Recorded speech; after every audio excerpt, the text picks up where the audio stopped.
The political landscape of Bangladesh shifted dramatically in 2024. Longtime leader Sheikh Hasina was forced to resign amidst widespread protests and allegations of corruption. Facing mounting pressure and potential prosecution, Hasina sought refuge in India. Her departure created a vacuum quickly filled by an interim government headed by Nobel laureate Muhammad Yunus. Yunus, known for his work in microfinance and poverty alleviation, was a surprising but welcomed choice by many. Yunus's leadership brought a sense of stability after months of turmoil.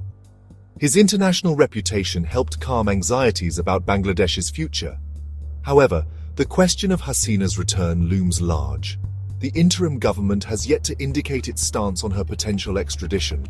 Furthermore, the charges against her, ranging from corruption to human rights abuses, are serious and could lead to a lengthy trial. Hasina's supporters argue that the charges are politically motivated, aimed at silencing a powerful figure. They maintain her innocence and believe she will be vindicated.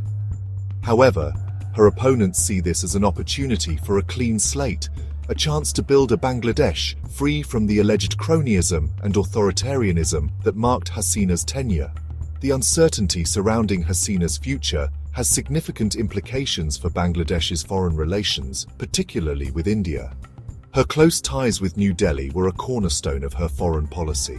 Whether those ties can be replicated under a new government remains to be seen.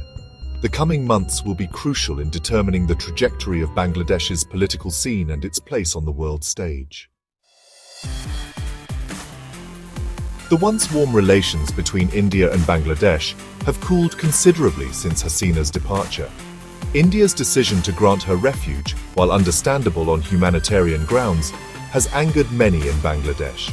They see it as interference in their internal affairs and a tacit endorsement of Hasina's alleged wrongdoings.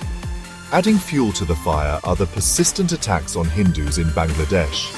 These incidents, while condemned by both governments, have created a rift between the two countries. India has urged Bangladesh to do more to protect its Hindu minority, while Bangladesh has accused India of using the issue to score political points. Beyond the immediate issues, there are broader concerns about the direction of Bangladesh's foreign policy under the interim government.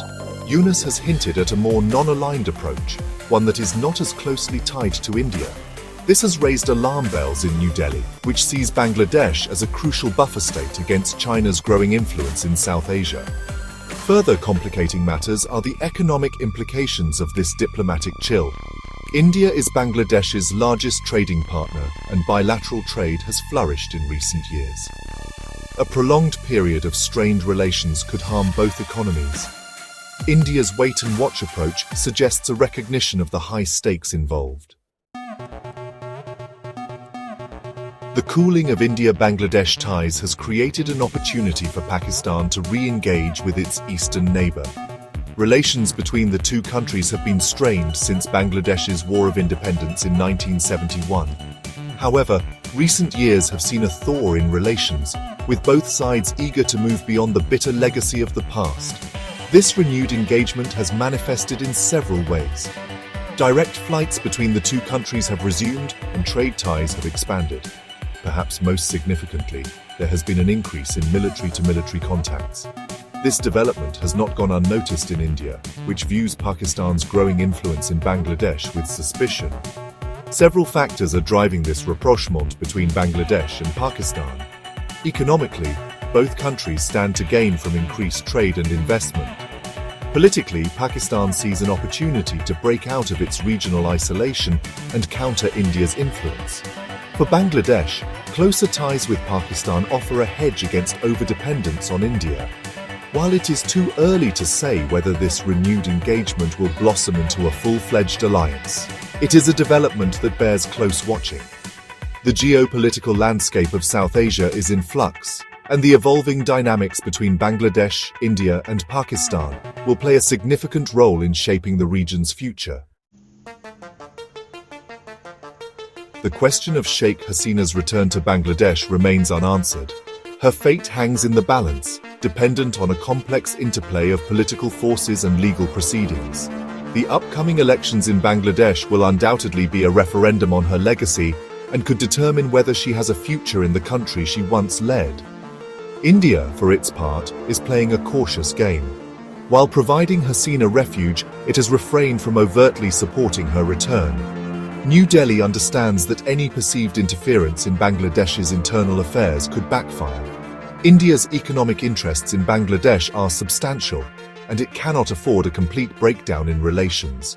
The interim government, led by Yunus, has so far remained tight-lipped about Hasina's fate.